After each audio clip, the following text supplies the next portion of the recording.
Законот за македонскиот јазик беше донесен пред повеќе од година и половина, а владата нема преземени очекори за негова реална примена и клучните одредби остануваат само на хартија, обвинија денес од СДСМ.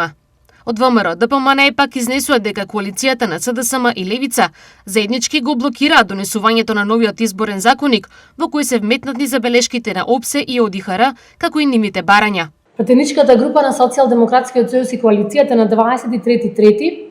поднесе иницијатива за потреба од одржување на надзорна расправа затоа што се сомневавме во нефункционирање,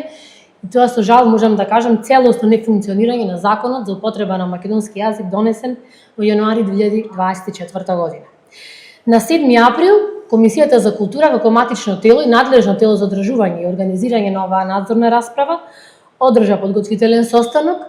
кој што одлучи на 6 мај да се одржи надзорната расправа во однос на Законот за употреба на македонски јазик.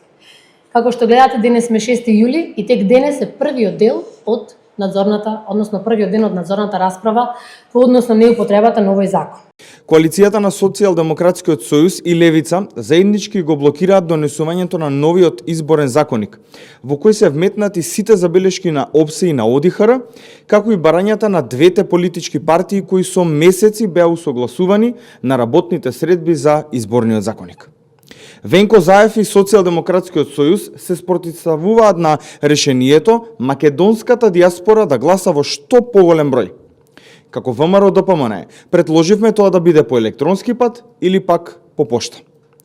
Овој предлог беше одбиен од страна на Венко Заев и Социјалдемократскиот сојуз, затоа што кај ни владее страв за тоа дека граѓаните кои ја напуштија државата во периодот на нивното владење нема да ја поддржат нивната политика